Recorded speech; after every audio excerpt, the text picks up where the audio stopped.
Hey ladies, do you ever feel like your body has simply stopped working the way it always has? The same food choices and lifestyle practices that has kept your weight stable for years are no longer yielding the results they logically should. Something's off, and you're completely baffled by what that something can be. The same exercise routine that used to work is no longer working, and the weight you're gaining is showing up right around your midsection in a way it never did before. This belly fat is stubborn, seemingly resistant to all attempts to get rid of it. I experienced this belly fat gain for more than 10 years. It's miserably frustrating. It wears you down. Attempts to manage it increase feelings of personal failure. It chips away at your once positive self-image. If only I knew then what I know now. So if you are anywhere on the menopause timeline and this is your reality today, you are not imagining this. And the weight gain is probably not your fault. The biological rules your body has always operated with have changed. And today, I'm going to explain exactly why and what you can actually do about it. So stay to the end, ladies, because this topic is one of those that's going to keep on giving. Let's get into it.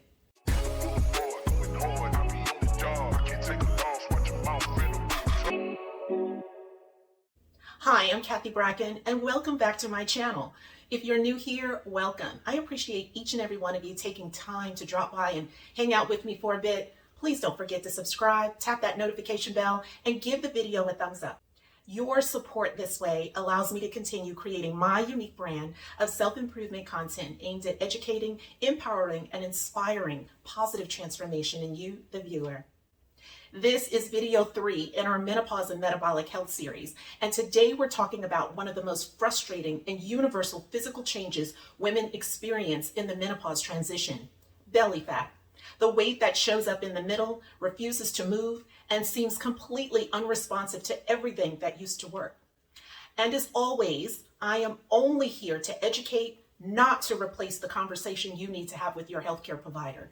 Anything we discuss in this series regarding your health should be followed up with your medical professional. Now let me start with the most important foundation of this conversation. For most of our adult lives, our weight followed a relatively predictable pattern. We eat less, we move more, and the weight goes down. It was never perfectly simple, but it was responsive. And here's what changed. Estrogen, which most people think of as a reproductive hormone, has profound regulatory effects on your metabolism and your fat distribution. When estrogen levels begin to fluctuate in perimenopause and then decline permanently in menopause and postmenopause, those regulatory effects are disrupted. Estrogen directly influences where your body stores fat. With adequate estrogen, women tend to store fat in the hips and thighs, giving us our natural curves. As estrogen declines, fat storage shifts centrally to the abdomen. Both subcutaneous and visceral fat increases. And it's not just an aesthetic change on the outside. There's an internal problem brewing as well. And this shift happens independently of your caloric intake or diet. You can eat the same food you've eaten for the last 20 years. Your body now is redistributing fat regardless of your efforts. When we women see this belly fat increase and weight gain, we just try harder doing those things that we always did in the past. But we need to understand that something has changed. And you will need to remedy the issue before you'll see that belly fat weight loss going forward. Now, this matters for more than just aesthetic reasons. Visceral fat is not inert.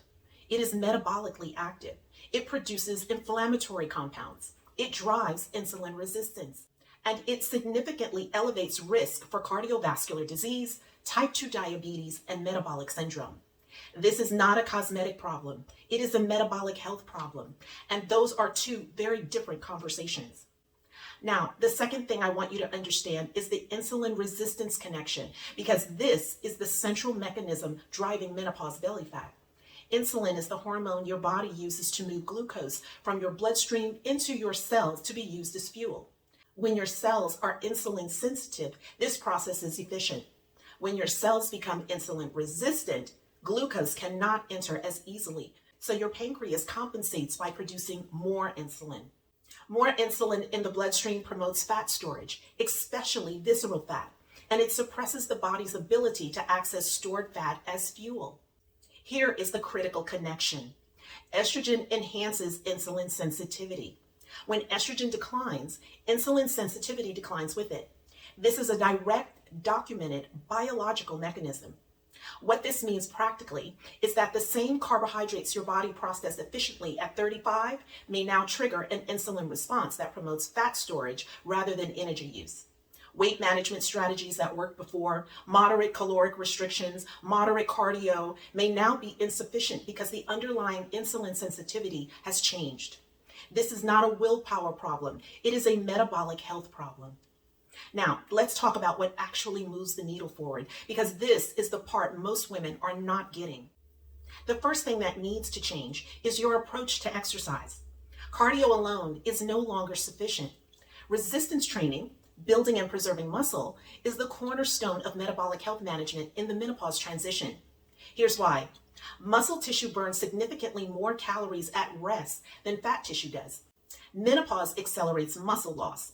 When you lose muscle, your resting metabolic rate decreases. Resistance training counteracts that decline, and it directly improves insulin sensitivity. This is not optional at this stage of life. This is foundational. The second thing is protein. Most women are significantly under-eating protein relative to what their menopausal bodies require. Protein supports muscle preservation, it supports satiety, and it has a minimal impact on blood sugar compared to carbohydrates. The target, based on current evidence for postmenopausal women, is generally 1.2 to 1.6 grams of protein per kilogram of body weight per day. That is higher than most general nutritional guidance, and it makes a real difference. And ladies, if you live or were raised in the US, go online and search for a kilogram to pounds calculator, because our education system here taught us the imperial system of measurement versus the metric system. Do this so you can get an accurate measurement of how much protein you'll need. The third thing is blood sugar management, not caloric restriction. Prioritizing fiber, whole foods, and minimizing ultra-processed carbs gives your insulin system what it needs to function more efficiently. Now, my encouragement, ladies, is to stop beating yourself up about this situational weight gain and belly fat. Our body is still our best friend. You'll just have to learn to work with a body that now has a new set of biological rules. And once you understand those rules, the path forward becomes much clearer, and you'll learn to regain control of your belly fat and menopausal weight gain. Now, awareness is just the first step. You'll likely need to employ some more clinical options to gain long-term stability of your weight. And we're going to cover 2 of them in detail in videos 6 and 7, so stay with the series. Now, I also have a free resource for you ladies called the Menopause Health Starter Kit. It includes your menopause health audit, a HRT appointment, and a GLP-1 appointment questionnaire checklist. Everything you need to walk into your next healthcare conversation prepared. This resource costs you nothing, but it will open conversations you really need to start having. The link is in the description below. Get it, use it. It is my gift to you.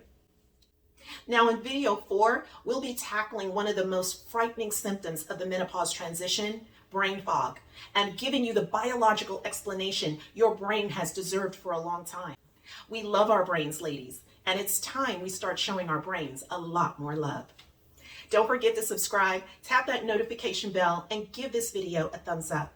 Thank you so much for staying to the end. I really appreciate you. I'm Kathy Bracken, and I'll see you in the next video. Until then, make today amazing and be well.